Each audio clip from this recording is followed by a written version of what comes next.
Ассалаумағалейкум, құрметті Қызыл қағаз YouTube арнасының көрермендері.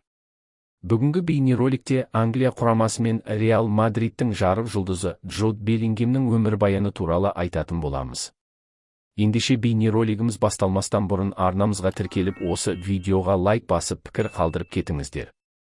Джуд Виктор Уильям Беллингем 2003 жылдың 29 маусымында Англияның Стаурбридж қаласында дүниеге келді. Әкесі Марк Беллингем полиция қызметінде жұмыс істегенімен, бос уақытында жартылай кәсіби футболшы болып ойнады. Анасы Денис Беллингем мектептегі қызметкер. Джудтың футболға махаббаты бала кезден басталды. Ол әкесінің матчтарына жиі барып, алаңдағы атмосфераны бойына сіңірді. 7 жасында жергілікті Стаурбридж Juniors командасында ойнай бастады.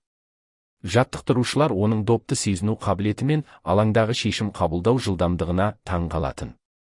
8 жасында ол Бирмингем Сити академиясына қабылданды. Бұл клубта ол 7 жылдан астам уақыт бойы дайындалып, өзінің техникалық, физикалық және психологиялық деңгейін арттырды. 2019 жылдың тамыз айында Джуд небәрі 16 жас 38 күнінде Бирмингем Сити негізгі құрамында дебют жасады. Бұл клуб тарихындағы ең жас ойыншы рекорды. Ол тек алаңда өзін сенімді ұстап қана қоймай, алғашқы маусымында 44 матчқа шығып, 4 гол соқты. Осы ойыны арқылы Беллингем Англия ғана емес, Еуропадағы скауттардың назарын аударды. Манчестер Юнайтед, Челси, Ливерпуль және тіпті испандық клубтарда оған ұсыныс жасады. Алайда таңқаларлық таңдау жасалды. Ол Германиядағы Боруссия Дортмундқа баруға шешім қабылдады. Себебі Дортмунд жас ойыншыларды дамытуда ең үздік клубтардың бірі еді. Джуд өз мансабы үшін бұл ең дұрыс қадам болатынын түсінді. 20 шілде 2020 жылы 17 жастағы Беллингемді Боруссия Дортмунд Бирмингем Ситиден 25 миллион фунтқа сатып алды. Бұл тарихтағы 17 жасар ойыншыға төленген ең үлкен трансфер сомасы. Бирмингем оның құрметіне 22 нөмірін мәңгілікке алып тастады, өте сирек болатын жағдай. Дортмундта ол өзінің 22 нөмірін алды және орталық жартылай қорғаушы ретінде ойнады. Дебюті 14 қыркүйекте орын алды. Германия кубогында Дуйсбургке қарсы матчта гол соғып, клуб тарихындағы ең жас гол соққан ойыншы болды. Бундеслигадағы алғашқы гол сол жылдың қыркүйегінде Штутгартқа қарсы ойында салып көзге түсті. Чемпиондар лигасында да керемет өнер көрсетті. 21 жылы Манчестер Ситиге қарсы ширек финалда 1 гол соқты және 1 голы қате төреші шешімімен есепке алынбады. Маусым соңында Германия кубогын жеңіп алды. Екінші маусымында Беллингем 44 матч, 6 гол, 14 ассист беріп көзге түсті. Ортаңғы алаңдағы негізгі ойыншыға айналды. Чемпиондар лигасында Испания, Португалия және Түркия клубтарына қарсы маңызды голдар мен пас берді.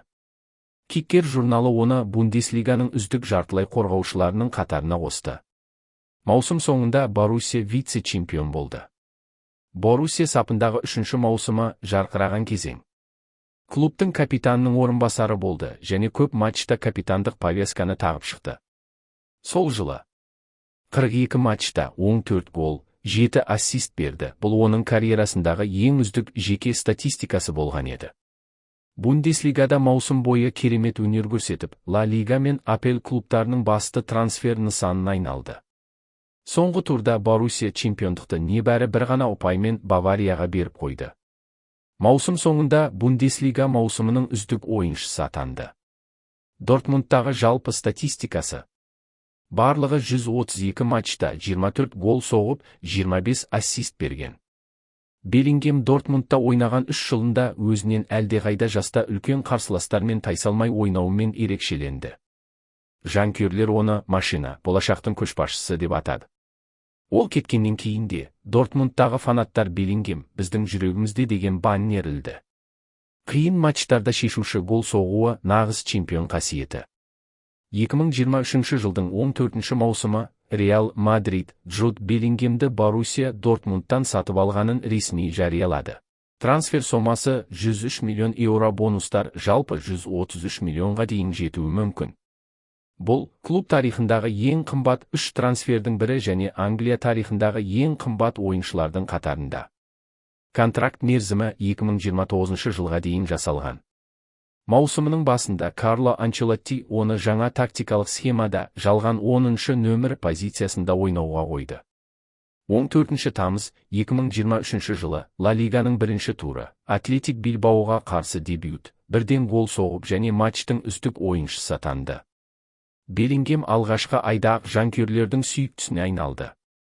Ерекше статистика 2023 және 24 жылғы маусымда. Барлығы 42 матчта 23 гол соғып, 12 ассист берген және Ла Лиганың қазан айындағы үздік ойыншысы атанған.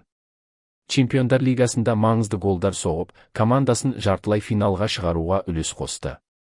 Эль Класико 28 қазан 23 жыл Барселонаға қарсы ойында 2 гол соғып, матчты жалғыз өзі төңкерді. Бұл сәт оны Бернабеудің жаңа кумирі етті. Тактикалық рөлі Анчелотти Беллингемді тек жартылай қорғаушы ретінде емес, шабуылға қосылатын лидер ретінде пайдаланды. Ол ортада ойынды құрайтын ойыншы болды. Шабуыл кезінде айып алаңына кіреді, қорғанысқа да белсенді көмектеседі. Жанкүйерлермен байланысы. Беллингем әр голдан кейін қолдарын екі жағына жайып, бұл менің аренам дегендей әйгілі қимыл жасайды. Испан жанкүйерлері оны Príncipe de Бернабеудің ханзадасы деп атай бастады. Ағымдағы 2024 және 25 маусымы қазір ол Реал Мадридтің капитандыққа басты үміткерлерінің бірі. Ла Лиганың алғашқы турларында қайтадан голдар сериясын бастады. Чемпиондар лигасында топтық кезеңде шешуші голдар соқты. Болашақ жоспарлары. Беллингем Мадридте ұзақ жылдарға қалуды жоспарлап отыр. Ол өзін Зидан, Рауль және Криштиану Роналду секілді клуб аңыздарының қатарына қосқысы келеді. Негізгі мақсаты Реалмен бірге Чемпиондар лигасын жеңу және алтын доп алу және Англия құрамасымен ірі турнир жеңу, ендеше оған сәттілік тілейміз. Джуд Беллингем бұл тек талант емес, бұл еңбектің, тәртіптің және үлкен арманға деген адалдықтың үлгісі. Оның жолы кішкентай қаладағы баланың әлемдік сахнаға шығу тарихы. Сіз қалай ойлайсыз, Беллингем болашақта Месси мен Роналду деңгейіне жете ала ма? Бейнеролигіміз ұнаса лайк басып пікір қалдырып арнамызға тіркеліп кетіңіздер. Ендеше келесі кездескенше сау болыңыздар.